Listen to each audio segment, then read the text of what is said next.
Welcome back to the Perek Project. Growing up, we may not have asked ourselves this question, but perhaps we should have. What sort of household do I want to have? In Mishnah 5, Yossi ben Yochanan gives us some advice, perhaps controversial at first sight, as to what sort of household we should establish. He begins by telling us, Yehi veischa pasuach larvacha. Your house should be accessible, just like Abraham's tent was known to be open wide to all guests and travelers to come and partake of a meal. So too our homes should be open and accessible to those who are in need.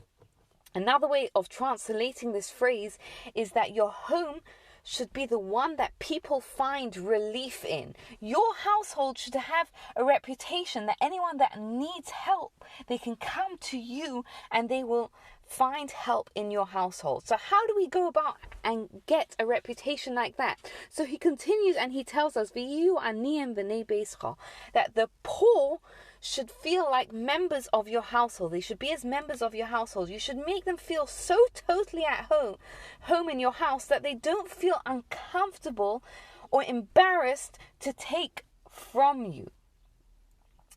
There's a story of a man in London he lived in London, and he had in his house, he built a wing with a dining room and sleeping quarters for people that were traveling to London to collect funds for their organizations. And he was so renowned for his hospitality that one day there was a visitor there, and he's sitting at the meal, and he didn't realize that the person that he's sitting next to is the host, the owner of the home.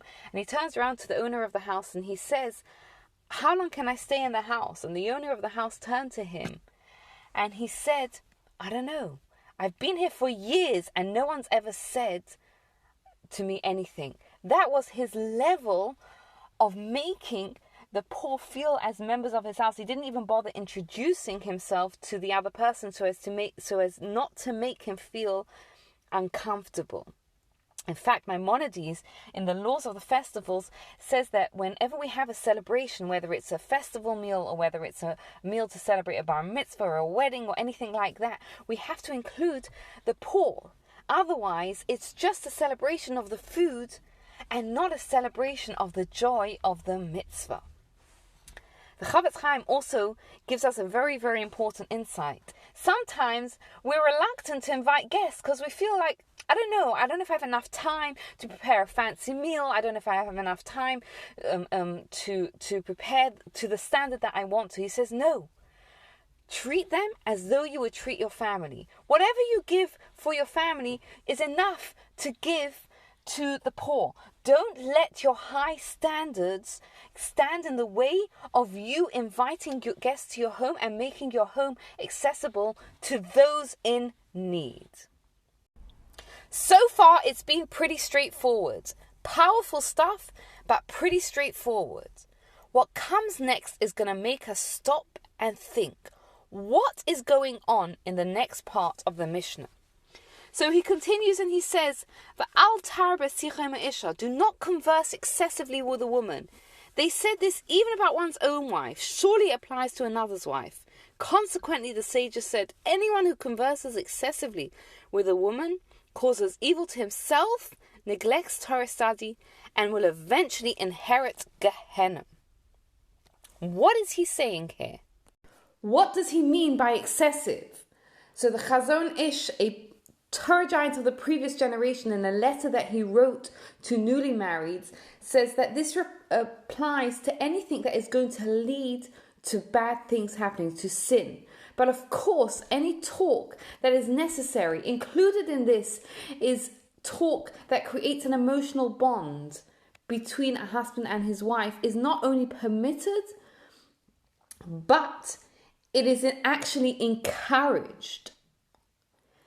This phrase is a reminder to us that life is precious and limited, and we are here, we are a soul, and we're here for a higher purpose, we're here to achieve.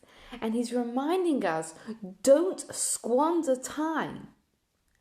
And in fact, Rav Hirsch expresses and says that a husband who has respect for his wife won't just give her idle chatter, but they will talk, meaningful talk between the two of them. And I wanted to share with you a letter, a beautiful letter that Rabbi Akiva Eger, a Torah giant of a couple of 100 years ago, wrote that expresses what a true Torah relationship is like. And he wrote this just after his wife passed away. He says, "Do you consider me so insensitive and heartless as to rush to accept a marriage proposal while still in mourning? Am I to forget the love of the beloved wife of my youth? The little bit of Torah in me is only due to her help." And he continues on expressing her virtues. And he says, "Which human being knows better than I of her righteousness and modesty? Many times we held deep discussions on topics related to the fear of heaven until the middle of the night." So he's expressing here, yes, talk. Build that bond, build that relationship, but don't squander your time with idle chatter.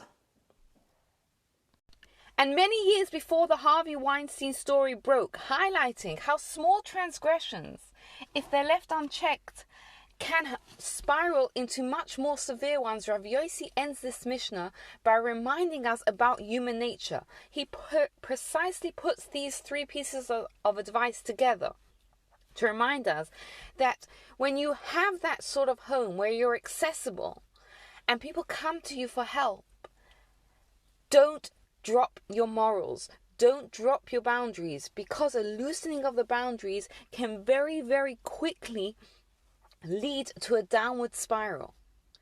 And he reminds us that we are here for a purpose, and that if we just go with the flow, that flow is downhill. We have to constantly keep striving to achieve the things that we are put in this world to achieve.